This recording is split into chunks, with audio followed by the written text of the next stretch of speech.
묵상 시간입니다. 오늘 본문 말씀 에스겔서 40장 3절입니다. 나를 데리시고 거기 이르시니 모양이 녹같이 빛난 사람 하나가 손에 삼줄과 청량하는 장대를 가지고 문에 서서 있더니. 자, 여러분이 에스겔이 환상 중에 성전에 갔을 때 거기에는 한 이상한 사람이 측량하는 줄과 장대를 가지고 있다고 오늘 본문에 말씀합니다. 자, 에스겔이 성전에 갔을 때 만난 것은 대제사장이 아니었죠. 이 사람은 놋과 같이 빛을 내는 사람이었습니다. 우선 이 놋과 같이 빛을 내는 천사가 무엇을 의미하는 것일까요? 원래 성전 내면은 모두가 금으로 되어 있습니다. 그래서 이 성전에서 만난 천사라고 하면 금빛을 내야 하는 사람이었는데 그렇지 않고 놋으로 된 빛을 내었습니다. 이 놋이라고 하는 것은 금이나 은에 비해 찬란하지 않습니다. 그러나 용광로의 불에는 아주 강한 장점을 가지고 있습니다. 그래서 이스라엘 백성들은 뜰에 있는 제단이나 제단의 기구들은 다 놋으로 만들었습니다. 왜냐하면 불에 쉽게 녹지 않기 때문이죠. 이 놋빛을 내는 천사는 유다 백성들이 바벨론 포로 생활을 하는 동안 함께하는 천사를 가리킨다고 할 수 있습니다. 즉 아무리 바벨론의 포로 생활이 극렬한 풀무와 같아도 유다 백성들은 결코 녹아서 없어지지 않고 오직 더욱더 하나님 앞에서 깨끗한 제단으로 준비가 되는 것이죠. 하나님의 백성들이 고난을 이겨낼 때 하나님께서는 다른 사람의 죄악까지도 불쌍히 여겨주십니다. 이것은 오늘 우리에게도 마찬가지입니다. 오늘 우리 예수 믿는 사람들이 이미 다 승리한 것처럼 금이나 은빛으로 자신들을 자랑할 때 하나님은 기뻐하지 않으십니다. 그러나 우리가 고난 중에 기도할 때 우리의 색깔은 놋빛으로 됩니다. 하나님께서는 이것을 거룩한 산제사로 받으시는 것입니다.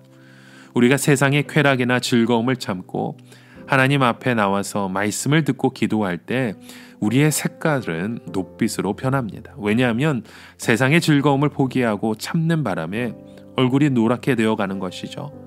그러나 그 모습을 하나님은 그 기도를 기뻐 받으신다는 겁니다.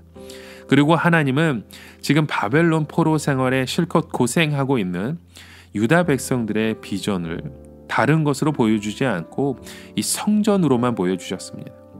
이 예루살렘 성전은 불에 타 없어졌지만 그래도 성전의 기회는 남아있다는 것이죠. 이 세상에서 우리에게 주어진 가장 복 중에 최고의 복은 바로 이 성전의 복입니다. 왜냐하면 이 성전을 통해서 천국이 복이 쏟아지기 때문입니다. 그리고 이 성전을 통해서 주어지는 복이 바로 진짜 복이기 때문입니다. 그러나 이 성전은 어느 누가 혼자 지을 수 있는 것이 아닙니다. 왜냐하면 성전의 벽돌 하나하나가 하나님의 백성들이기 때문입니다. 눈에 보이는 건물은 오히려 짓기가 쉬울 것입니다. 왜냐하면 돈만 있으면 지을 수 있기 때문이죠. 그러나 하나님의 성전은 한 사람 한 사람 하나님의 말씀으로 다듬어져야 하고 변화가 되어야 합니다. 그리고 그 전체가 딱 맞아 떨어져야 빈틈이 없어 그 한가운데 오직 하나님의 말씀이 거하는 것이죠.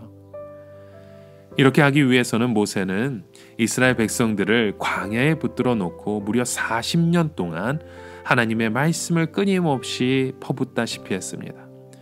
처음에는 이스라엘 백성들이 왜 하나님께서 우리에게 가나안의 복을 주시지 않느냐고 이렇게 광야에 붙잡아 놓고 뺑뺑이 돌리시는가 의아해했지만 실제로는 광야 40년이 눈에 보이지 않는 성전을 짓는 기간이었던 것입니다. 이것은 오늘 우리의 삶도 마찬가지입니다. 처음에 우리가 예수님을 믿을 때 모두 믿기는 하지만 삐죽한 돌이고 집으로 짓기에는 좀 적합하지 않은 우리의 모양입니다. 그리고 우리가 모인다곤 하지만 그 안에 세상의 자랑이나 야망이나 욕심이 가득 찰 때가 많습니다. 그러나 우리 한 사람 한 사람이 하나님의 말씀으로 다듬어지고 서로 간의 그런 인격적인 신뢰와 사랑으로 연결되어 갈 때 우리 안에 하나님의 말씀이 충만하게 되고 우리에게 하나님의 그 복이 부어지는 것을 느끼게 됩니다. 거기가 바로 신의 산이고 거기가 바로 솔로몬의 1000번제가 응답받은 곳이 바로 성령이 부어지는 오늘날 우리의 마가의 다락방인 것입니다. 여러분, 아모스에서도 보면 하나님께서 아모스 선지자에게 보이신 환상 중에 다림줄의 환상이 있습니다. 이것은 이스라엘이라는 건물이 너무 삐뚤어지게 부실한 건물이기 때문에 결국 부수어야 하는 것을 보여주신 것이죠. 부실 건물은 분명히 하자가 있기 때문에 크게 보수를 하든지 새로 지을 수밖에 없습니다. 이 요한계시록에서도 성전을 측량하는 것이 나옵니다. 이것은 성전과 세상을 구별하기 모호하기 때문에 이것을 분명히 구별해 놓기 위해서 보여주시는 거죠. 그래서 하나님께서는 측량되지 않는 세상은 심판하시겠다고 말씀하십니다. 즉 종교적인 열심을 가지고 무조건 열심히 믿는다고 해서 다 좋은 것이 아니라 하나님의 말씀에 일치를 해야 오래가고 복이 임하는 것입니다.